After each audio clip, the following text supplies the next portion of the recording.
Joffre going at Steve and Stephen putting him in his place, unfortunately, and it's the ultimate insult from an Australian to anyone who's a champion. And that's exactly what Joffre got. What did you make of all that? Well, the fact that it was a champion, I think, did it for me. It wasn't just a champ. He threw on the eon at the end, which for those outside of Australia is the ultimate insult. It's a slap down. Yeah.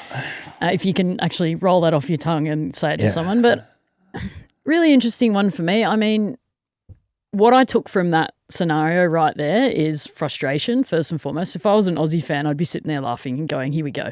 We've rattled them enough that it takes 6 cracks, 6 days for Jofra Archer to flip the switch. What that means moving forward, I'm not sure. But I also saw, and this is probably why Ben Stokes is so loved within his own team and that environment, is a guy who was frustrated that whole test match, get right in behind his fast bowler as well, which, you know, might seem a little bit silly to a lot of people, but he was right there. Jake Weatherald had a little crack at Jofra as well. Ben's there putting him in his place and kind of standing behind his players, which I like to see as a captain. That's why these guys follow him and he leads by example and they want to play under him, which is really cool. But I think for the incident itself, a little bit late, I would suggest. I mean, having that in that first innings when you got the ball in hand probably would have been a little better than when we need 20 runs to win.